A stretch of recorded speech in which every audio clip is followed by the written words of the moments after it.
We are here in the Expo Center at the AQS Quilt Week in Paducah, and I'm in the Famore Cutlery booth. And you know this guy, you might call him Scissor Man. Brint Fanizza is his real name, if you don't know that. Brint, we're going to talk today a little bit about the difference between scissors and shears. And left-handed and right-handed. Okay.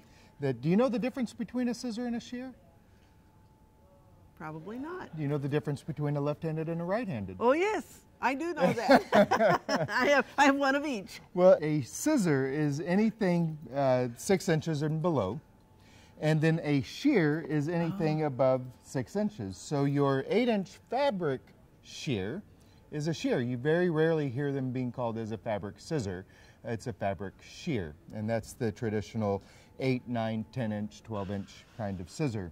But one of the things I really want to talk about here today, Bonnie, is the difference between a left-handed scissor and a right-handed scissor and what makes them different. So many of the left-handed people we speak to really don't even know the difference themselves. They think it has to do with the handle, but it's actually the complete mirroring of the blades. Now, how do you identify a left-handed scissor and a right-handed scissor immediately?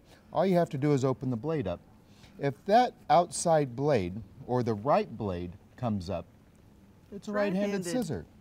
If you take a left-handed scissor and you open it up and the left blade comes up first, then you know it's a left-handed scissor. And so are there very many companies that make left-handed scissors? Unfortunately, not. Now, a lot of scissor manufacturers got slick and started molding or welding left-handed handles to a right-handed scissor and calling them left-handed, which they're not. And I'll explain that to you here in a second. Okay. You know, Bonnie, on all scissors, the top handle controls the bottom blade of a scissor, and the bottom handle controls the top blade. So when I put my hand in this scissor, I naturally am putting pressure with my thumb on that top handle for that bottom blade to go that way. And I'm putting pressure on this handle with these fingers for that top blade to go this way. So when I go to cut with these scissors, I'm naturally making those two blades meet to get it a nice clean cut. Now if I were to do that in my left hand, now watch what happens.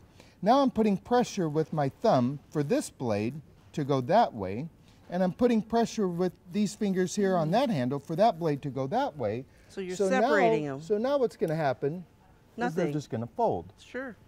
Now left-handed people have trained themselves to manipulate their hands to get those two blades to meet.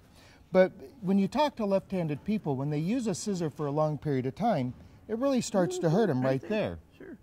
So what we have done is we've really focused on the 10% of our quilters and sewers that are left-handed, and we have developed a full left-handed series of product.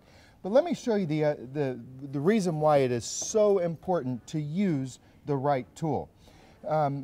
Whenever a right-handed person does their cutting, if this was our cutting line, we are actually going to cut right on the right side of that cutting line. Now, Bonnie, you know as well as I do, with some of these quilt patterns being so mathematically precise, even a fraction of an inch can make a world of difference. Sure. And I've spoken with some quilters that were so frustrated because they couldn't get their patterns to meet properly. And when speaking with them and finding out that they're left-handed, they're actually cutting on the wrong side of the cutting line. Now, being a right-handed person, when I'm cutting on that cutting line, I'm looking straight down on that and I'm seeing exactly what I'm cutting. If I were left-handed using a right-handed scissor, now what I have to do is I have to hold my head over to here, so my hand's here, my body's here. Because there's a shadow there. And there's a shadow. So, with a true left-handed pair of scissors, notice what I'm doing. The pressure I'm putting on my thumb is making that blade go this way, and I'm putting the pressure for that blade to go that way. I don't have to manipulate my hand. Not only that, now you can see. Now I can see exactly where I'm cutting without any shadows. And I will point out, one of the good features of your scissors is they cut clear to the tip. Well, you know, Bonnie, I have an old saying. If a scissor doesn't cut all the way to the tip, it's just a piece of steel. true. You know, and Famore Cutlery is really, you know, as AQS is so concerned about the experience the quilters have when they come to Paducah or to any one of your other marvelous Quilt Week venues, we too care about the experience the customers have when they're using our scissors. And not only do we care about that, but we will also sharpen them for as long as you own them. Folks, you can bring any one of your Famore scissors to any one of the Quilt Week expos. I like to call them reunions. We'll sharpen them free. We always bring our equipment to the show, or you can mail them back to us. And it's just that simple. Well, so we're located here in the Expo Center. Yes, ma'am. He At always the Bill and Meredith Schrader Expo Center. Yes, and he's usually right here on this corner. You can't miss him. And sometimes you can't miss hearing him either. Well, Bonnie, if you're happy and you know it, say Paducah. Paducah. So stop by, take a look at these scissors, and particularly if you are left-handed, come check out this new line of scissors at Famore Cutlery. And we'll teach you how to use them as well.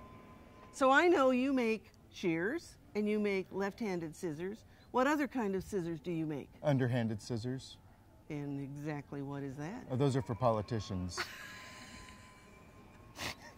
We all need a pair of those, don't we?